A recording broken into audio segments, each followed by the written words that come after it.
네, 오늘은 마가복음 10장 1절에서 12절까지 말씀입니다.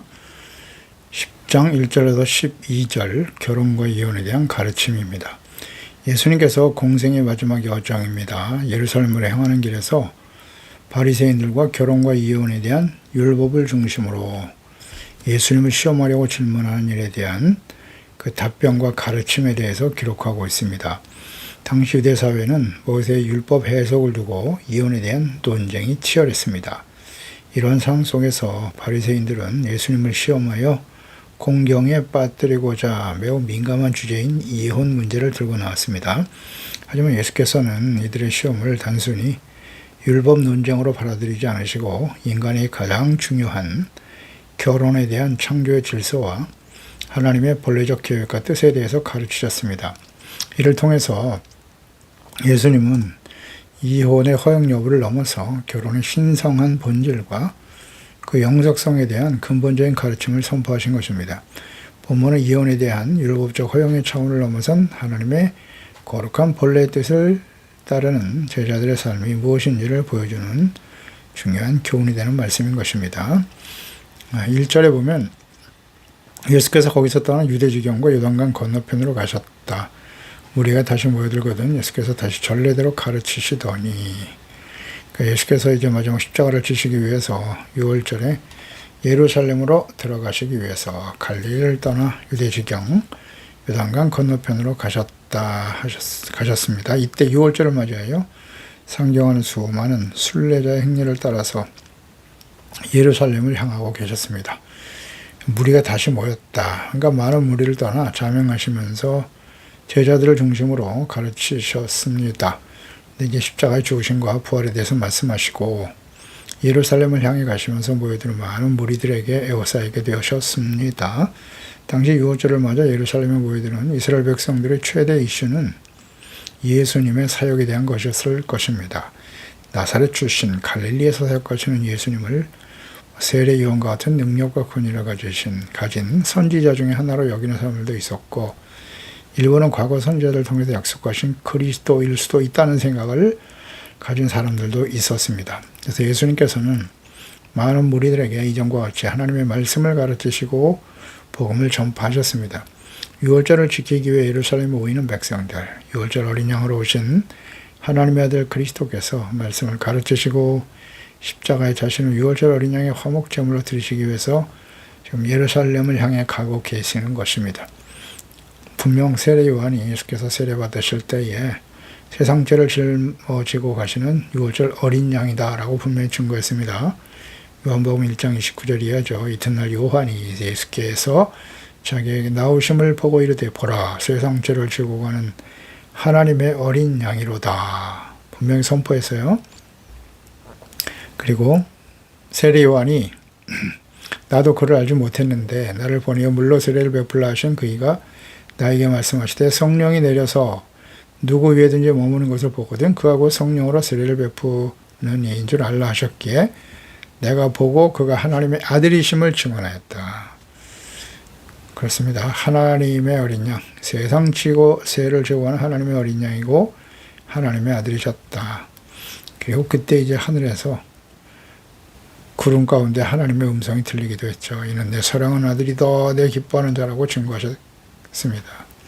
분명 예수님께서는 세상 죄를 지고 가시는 6월절 어린 양이시라고 증거했습니다. 세례요한이. 2절에 바리새인들이 예수께 나와 그를 시험하여 묻되, 바리새인들은 항상 시험하는 사람들이었어요. 시험하는 자는 누구냐? 사탄입니다. 마귀, 디아블로, 시험하는 자는 뜻이거든요. 사람이 아내를 버리는 것이 옳으니까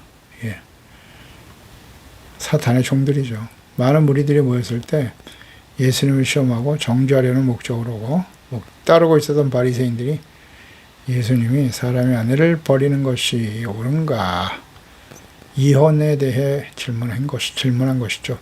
그러니까 당시 바리새인들은 신명기 24장이죠. 1절로 2절에 사람이 아내를 맞이하려 데려온 후에 그에게 수치되는 일이 있음을 발견하고, 수치되는 일이 이제 문제가 되는 거죠. 그를 기뻐하지 않으면 이혼 증서를 써서 그의 손에 주고 그를 자기 집에서 내보낼 것이고 그 여자는 그 집에서 나가서 다른 사람의 아내가 되려니와 재혼할 수 있단 말이에요. 이혼 증서를 써주고 써주면 재혼이 가능하다는 뜻이에요. 이 해석에 대해서 대립되는 논쟁을 계속하고 있었는데요. 이 수치되는 일을 어떻게 해석할 것이냐의 문제예요. 그래서 그 당시에 바리새인 중에 샴마이 학파는 수치되는 일을 아내의 가늠과 같은 심각한 부도덕으로 한정하여 이혼을 엄격히 제한한 반면 힐렐 학파는 아내가 음식을 태우는 것과 같이 음식을 못한다든지 이 사소한 일까지도 이혼 사유로 인정했다는 거예요. 수치되는 일을. 그래서 아내를 버린다는 건 풀어주다는 뜻도 있고요. 떠나보낸다는 의미의 말인데요. 당시 이혼을 지칭하는 공식적인 용어였습니다. 그래서 예수께서는 모세의 율법보다 차원 높은 도덕을 가르치셨으므로 예수님이 이 문제에 대해서 견해를 알고 싶어서 혹은 바리새인들의 율법 해석에 대해서 첨예한 논쟁에 예수님을 끌어들여서 그의 견해를 통해서 상대편으로 하여금 비판과 정죄의 대상이 되게 하려는 목적으로 당시 이혼한 경력이 있어서 세례 요한에게 책망을 들었던 그 권력자인 헤롯과 헤로디아에 의한 요한이 죽임을 당하는 것처럼 그렇게 죽임을 당하게 하려고 하는 목적을 가지고 예수님을 시험한 것입니다. 자신들의 손에 피를 묻히지 않고 악한 권력자에 의해서 예수님을 죽이려고 하는 의도를 가지고 있었던 거죠. 이혼에 대한 분명한 잘못된 해석을 하게 되면 이것을 즉시 당시의 권력자인 헤롯 왕 헤로디아에게 고발하거나 해서 죽임을 당하게 하려고 세례 요한처럼 죽이려고 했던 거죠. 3절에 대답하여 이르시되 모세가 어떻게 너에게 명하였느냐? 예수께서는 그들의 질문의 의도를 잘 알고 계셨고 이 질문이 율법에 대한 해석의 문제임을 알고 계시죠. 그래서 모세 율법, 즉 하나님께서 모세를 통해서 이혼과 관련하여 어떻게 말씀하시는가를 물으셨습니다. 그들이 율법, 즉 하나님의 명령과 뜻을 어떻게 이해하고 있는지를 물으신 것입니다. 당시 바리새인들은 율법을 가장 잘 알고 가르치는 랍비의 위치에 있었으나 실상 율법에 나타난 하나님의 뜻을 바르게 이해하지 못하고 있음을 예수님께서 여러 번 강조하며 말씀하셨어요. 산상수훈에서 보면 마태복음 5장 17절이죠. 내가 율법이나 선제를 폐하러 온 줄로 생각하지 말라. 폐하러 온 것이 아니고 완전하게 하려 하심을 하셨고요.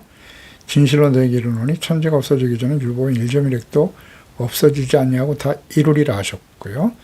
내가 너에게 이르노니 너의 의가 서기관과 바리새인보다 더 낫지 못하면 결코 천국에 들어가지 못하리라 라고 말씀하셨어요. 그러면서 이제 십계명을 다시 해석하시면서 엄격하게 적용시키시는 말씀하시거든요. 옛사람이 말한 바 살인하지 말라, 누구든지 살인하면 심판을 받게 하리라 했다는 것을 너희가 들었지.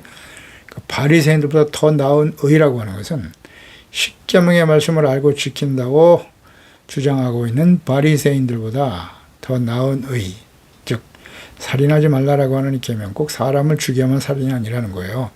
그 마음속에 형제를 미련한 놈이다, 혹은 형제에 대해서 분노하는 거, 형제를 미워하는 거, 이게 다 지옥불에 들어갈 심각한 죄라고 말씀하시는 거예요. 이것이 더 나은 의의 기준이죠. 그것이 산상수훈이에요. 십계명 율법의 말씀은 하나님의 뜻을 중심으로 가르쳐 주신 것입니다. 그러니까 사람의 전통, 장로들의 유전으로 하나님의 율법을 어기고 있었던 그들의 외식하는 신앙을 책망하시고 바르게 가르쳐 주시기도 하셨던 거죠. 이에 대한 대적과 악의적인 질문으로 시험에 빠뜨리려고 하는 교만한 대적자들의 모습을 보게 됩니다. 4절에 이르시되 모세는 이혼 증서를 써주어 버리기를 허락하였나이다. 대답을 잘했네요. 하시오.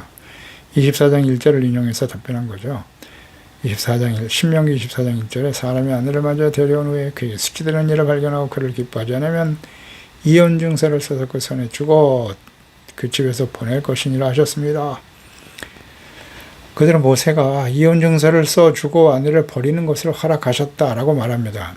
그러나 허락했다는 말은 신명기 말씀에 사실 없어요. 자기네들이 그렇게 해석하는 거죠. 하나님의 적극적인 명령이 아니고 자신들이 그렇게 해석하고 싶었을 뿐입니다. 그들은 이 말씀을 이혼 증서만 써주면 아내를 언제든지 버릴 수 있는 정당한 권리라고 생각하고 있었습니다. 하나님께서 아내를 버릴 때 이혼 증서를 써줄 것을 말씀하신 이유는 본래 남편의 일방적인 변심으로부터 아내를 보호하려고 하는 거예요. 그래서 그녀가 재혼할 수 있는 법적 신분을 보장해 주려고 하는 하나님의 배려였던 것입니다. 이게 분명 하나님의 뜻이죠. 그러나 시간이 지나면서 본래 취지는 퇴색하고 남편들이 마치 물건을 샀다가 마음에 들지 않으면 변심하면 반품하는 것과 같이 쉽게 아내를 버릴 수 있는 절차적 도구로 변질되어 버렸습니다. 본래 하나님의 뜻은 그게 아닌데 말이죠. 그래서 5절에 예수께서 그들에게 이르시되 너희 마음이 완악함으로 말미암아 이 명령을 기록하였거니 와. 그러니까 예수께서 바리새인들의 답변 핵심을 꿰뚫으시고 모세 율법이 하나님의 본래적인 뜻이 아님을 말씀하십니다. 너의 마음이 완악함으로 말미암아 그랬어요. 하나님께서 아내에게 이혼 증서를 써주라는 율법의 말씀에 나타난 하나님의 본래 뜻에 대한 가르침이죠. 마음이 완악하여, 마음이 완고하고 굳은 마음이란 뜻이에요. 하나님의 뜻을 받아들이기를 거부하는 인간의 죄악된 본성의 특성이죠. 즉 이혼 증서를 써주라고 하신 이유는 하나님의 본래의 의도가 아니라 인간의 죄와 완악함 때문에 더 큰 악을 막기 위해서 버려지는 아내들이 이혼 증서를 가지고 있으면 재혼할 수 있도록 하시기 위해서 허용하신 자선책이었던 것이죠.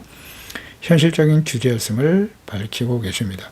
당시 아내가 남편에게 버려지고 이혼당하는 이유는 대체적으로 부도덕 혹은 간음을 행한 것으로 여겼기 때문에 간음이 아닌 남편의 일방적인 변심으로 인해 버려졌음을 확인해 주는 증서가 바로 이혼 증서였던 것입니다. 실제로 아내가 음행을 저질렀다면 이혼 증서가 아닌 반드시 죽이도록 하셨죠. 레위기 20장 10절에 누구든지 남의 아내와 간음하는 자 곧 그의 이웃의 아내와 간음하는 자는 그 간부와 음부를 반드시 죽여라. 이것이 이제 계명이죠. 간음하는 여자와 그 간부를 동시에 죽여라. 음부와 간부를 동시에 다 죽이라고 말씀하신 겁니다. 그러니까 이혼 증서를 써주고 버리는 여자는 음행의 연고가 아닌 상태에서 아내를 버릴 때 써주라고 명령하신 거예요. 그래서 이 증서가 있으면 언제든지 재혼할 수 있는 근거를 마련해 주신 것이죠. 그래서 6절에 창조 때로부터 사람을 남자와 여자로 지으셨다. 그러니까 예수님께서는 결혼과 이혼에 대한 근거를 모세 율법에서 이제 창조의 때로부터 시작된 하나님의 뜻임을 말씀하시는 겁니다. 이는 율법 이전의 원리라는 거예요. 율법, 모세 이전의 창세로 돌아가라. 하나님께서 인간을 창조하실 때 남자와 여자로 만드신 근본적인 뜻에 대해서 말씀하시고 계시는 겁니다. 창세기 1장 27절에 하나님이 자기 형상 곧 하나님 형상대로 사람을 창조하셨고 남자와 여자를 창조하셨다고 하셨어요. 하나님께서 처음부터 인간을 남자와 여자로 창조하신 사실을 상기시킵니다. 이는 결혼 제도가 인간의 사회적 계약이나 인간들의 필요에 따라 이루어지는 것이 아니라 하나님의 창조의 질서에 정하신 하나님의 뜻에 근거하고 있음을 말씀하십니다. 이혼에 대한 명령은 율법 이전의 창조 질서에 입각해서 이해해야 함을 강조하신 것입니다. 그러니까 남자와 여자로 만드시고 주신 축복이 뭐냐? 창세기 1장 27절 28절이잖아요. 자기 형상 곧 하나님 형상대로 사람을 창조하시고 하나님이 그들에게 복을 주시되 하나님이 복을 주신 내용은 생육하고 번성하여 땅에 충만하라 땅을 정복하라 바다의 물고기와 하늘의 새와 땅에 움직이는 모든 생물을 다스리라고 말씀하신 거예요. 생육 번성하도록 하기 위해서 남자와 여자를 창조하신 겁니다. 그것이 하나님의 뜻이에요. 가정을 이루게 하신 겁니다. 가정을 이루게 하신 결혼의 목적, 생육 번성이죠. 그러므로 7절에 이러므로 사람이 부모를 떠나 8절에 그 둘이 한 몸이 되라. 이러한즉 이제 둘이 아니고 한 몸이다 라고 말씀하죠. 이것은 창세기 2장 24절에 이러므로 남자가 부모를 떠나서 그의 아내와 합하여 둘이 한 몸을 이룰지로다 라는 말씀을 인용한 것이죠. 결혼의 본질적인 설명이에요. 결혼은 세 가지 요소로 이루어진다는 거예요. 창세기 2장 24절 말씀을 근거로 첫째는 부모를 떠나, 그래서 남자가 떠나는 거예요. 부모를, 아들이 부모를 떠나서, 그러니까 이전 관계를 떠나 새로운 독립된 가정을 이루는 것을 의미하는 거죠. 새로운 가정을 만든다. 둘째는 아내와 이제 연합하는 거예요. 부모를 떠나서 아내와 연합하여 가정을 이루게 된다. 굳게 연합하다, 결합한다는 의미를 가진 말이죠. 세 번째 의미는 뭐냐? 그 결과 둘이 한 몸이다. 한 몸이라는 것은 단순히 육체적인 결합을 넘어서 인격, 삶, 영혼이 하나로 연합되는 전 인격적인 연합을 의미하는 것이에요. 그러니까 결혼이란 남자와 여자가 하나 되어지는 거란 말이죠. 다르죠. 서로 다른 가정에서 태어났고 남자와 여자가 다르고 자란 환경이 다르지만 결혼이라고 하는 것은 이게 다른 남자와 여자가 만나서 몸이 하나 될 뿐만 아니라 부부가 되었으니까 인격, 삶, 영혼이 하나로 연합된단 말이에요. 하나 되어지는 거예요. 근데 이 하나 된다는 게 쉽습니까? 쉽지 않죠. 불가능하죠. 서로 다른 사람이 어떻게 하나가 돼요? 인격과 삶, 영혼이 하나 된다. 불가능해요. 이것은 오직 그리스도, 예수 그리스도 안에서만 가능한 거예요.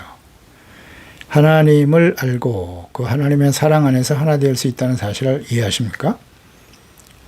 매우 중요한 문제입니다. 이게 하나가 안 되니까 서로 언제든지 헤어질 수 있다고 생각하는 거잖아요. 하나가 안 되는 거예요. 결혼이라는 것은 다시 한번 생각합니다. 육체적인 결합만이 아니에요. 인격, 삶, 영혼이 하나로 연합되는 전 인격적인 연합, 한 몸이란 말이에요. 그 한 몸이 되려면 어떻게 해야 돼요? 예수 그리스도 안에서 만나야죠. 그리스도인들은. 그래서 이방인들과 결혼하지 말라는 것은 단순한 무슨 율법이 아니고요. 예수님 안에서 하나님 안에서가 아니면 절대 연합이 될 수 없어요. 깨질 수밖에 없습니다.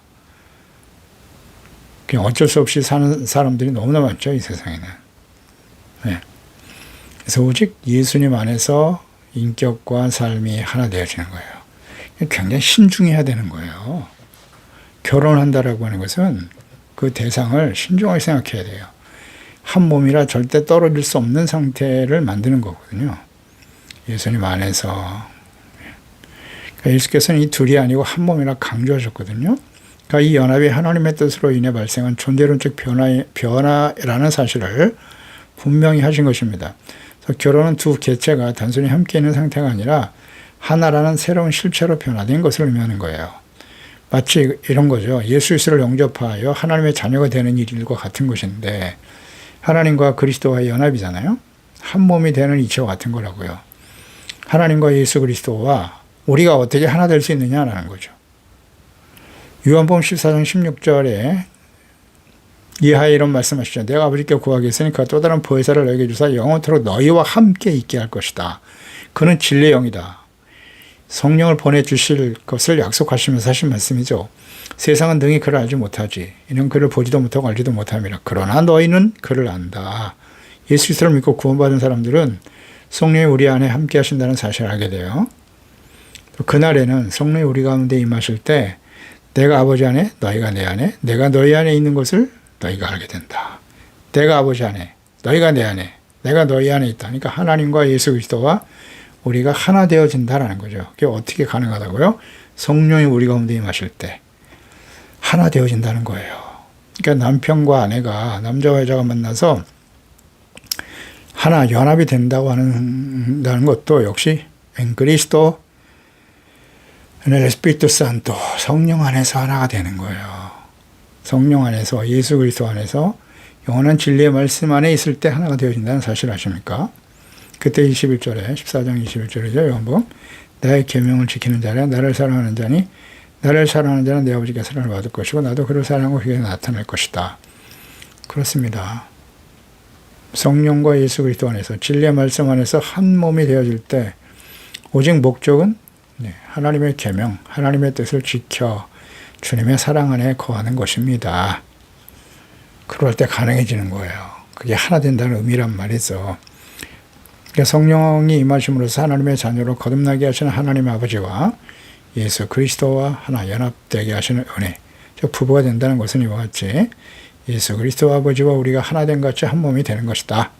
이건 오직 성령 안에서, 예수 그리스도 안에서만 가능하다는 사실을 이해하시기 바랍니다. 인간적인 육체적인 사랑 영원하지 않습니다. 길어야 3개월, 6개월이면 다 인간적인 사랑은 시들고 말아요. 9절에 그러므로 하나님이 짝져 주신 것을 사람이 나누지 못할 진이라 하시더라. 하나님이 짝져 줬다. 함께 멍에를 매게 하셨다. 결합하여 하나 되게 하셨다는 거예요. 하나님이 하신 거예요. 사람들의 의사적 결정, 필요에 의해서 되어진 것이 아니고요. 그러니까 하나님께서 두 사람을 하나의 몸과 같은 운명 공동체로 묶어주셨다. 그러므로 하나님께서 하나 되게 하심. 사람이 나누지 못하시오. 하나님이 하신 것인데 나누다. 이건 현재형이에요. 항상 언제나 어떤 상황에서도 결코 나누는 행위를 시도하지 말라는 거예요. 강력한 금지의 의미를 담고 있는 말씀이죠. 그래서 인간의 편이나 완악함 때문에 하나님의 창조 사역과 결과를 인위적으로 파괴해서는 안 된다는 준엄한 명령이에요. 그래서 예수님은 이혼에 대한 논쟁을 창조의 원리 아래서 종결시키고 결혼의 거룩함과 불가분성을 최고의 가치로 제시하신 것입니다. 결혼과 가정은 그 근본이 창조자이신 하나님께 있으므로 피조물인 사람이 이를 파괴할 수 없다. 아주 분명히 말씀하신 것입니다. 이스라엘의 범죄에 대해서 말라기 2장 16절에 이런 말씀하셨어요. 이스라엘 하나님 여호와가 이르노니 나는 이혼하는 것과 옷으로 학대를 가리는 자를 미워하노라. 만군의 여호와의 말이니라. 그러므로 너의 심령을 삼가 지켜 거짓을 행하지 말지니라. 하나님이 미워하신다. 이혼하는 것과 옷으로 학대를 가리는 자, 거짓말하는 자. 산상수훈에서 예수께서 하신 말씀이죠. 마태복음 5장 31절 32절에 또 일렀을 때 누구든지 아내를 버리려거든 이혼 증서를 줄 것이라 하였으나 나는 너에게 이르노니 누구든지 음행한 이유 없이 아내를 버리면 그는 그로 간음하게 하려 함이고 누구든지 버림받은 여자에게 장가드는 자도 간음함이다. 라고 말씀하셨네요. 그 음행한 이유가 아니고서는 결코 이혼할 수 없다는 거예요. 그 음행은 또 다른 측면에서 보면 음행은 이혼의 사유가 될 수도 있다. 라고 언급하신 거죠. 마가복음 10장 10절로 12절 계속 이어지죠. 집에서 제자들이 다시 이 일에 대해서 물었어요. 이르시되 누구든지 그 아내를 버리고 다른 데 장가드는 자는 본체 간음을 행하는 것이고 또 아내가 남편을 버리고 다른 데로 시집가면 간음한 것이다. 라고 다시 강조하시죠. 산상수훈의 말씀과 같은 의미의 말씀을 기록하고 있는 거예요. 그러니까 부부간에 음행한 이유가 아닌 상태에서 이혼하고 재혼한 일은 서로의 간음을 행하는 것이다. 라고 말씀하신 거예요. 그러니까 결혼과 가정에 대한 엄중함을 우리 명심해야 됩니다. 오늘날 너무나 쉽게 깨어지고 이혼이 일상화되어 버린 세상에 우리가 살아가고 있는데요. 이 부분을 우리는 좀 깊이 생각해야 돼요.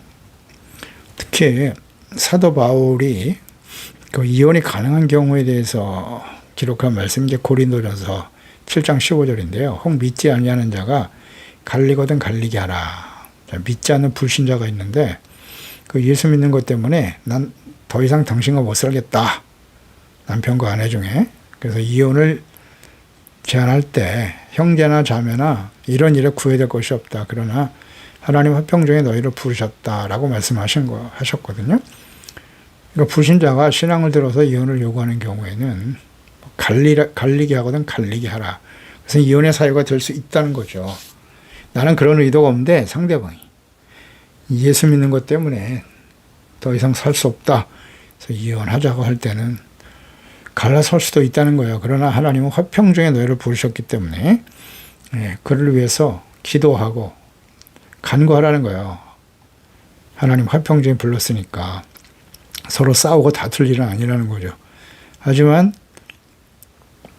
하나님께서 그 예수 믿는 아내와 남편을 통해서 상대방을 구원하려고 하는 목적이 있어 또 만나게 하실 수도 있었으니까 위에서 기도하라. 그러나 상대방이 끝까지 갈리게 하면 갈릴 수도 있다라는 말씀도 하신 겁니다. 그래서 분명한 것은 음행과 또 우리가 신앙을 빌미로 이혼을 요구하는 경우 외에는 이혼은 하나님이 허락하시지 않은 일이다. 이것을 우리 분명히 깨닫고 가정을 소중하게 여기고 지켜가는 진실한 하나님의 자녀들이 되어야 할 것입니다. 기도했습니다. 하나님 아버지, 하나님께서는 결혼과 이혼, 가정을 만드신 분이 하나님이시거든요. 한 남자와 여자가 만나서 가정을 이루고 결혼한다는 것은 예수 그리스도 안에서 한 몸이 되는 거예요. 몸만 하나가 되는 게 아니라 인격, 영혼, 삶이 하나로 묶여지는 것이다. 그것은 둘 남자와 여자의 의사에 의해서 이루어지는 것이 아니라 하나님께서 그렇게 하신 것임을 명심하고 결혼을 함부로 해서는 안 되죠. 예수님 안에서, 성령 안에서 만나 진리의 말씀으로 하나로 묶게 하시고 성령 임하심으로 하나님과 예수 그리스도 안에서 우리가 하나인 것처럼 부부도 성령 안에서 진리의 말씀 안에서 그리스도 안에서 하나됨을 온전히 이루어가야 함을 생각합니다. 그래서 우리 가정을 바르게 지키고 그 가운데서 태어나 자라는 우리 자녀들이 하나님을 경외하는 것을 배우고 참된 아름다운 믿음을 계승해가는 복된 가정들이 되게 하소서. 예수님의 이름으로 기도드리옵나이다. 아멘.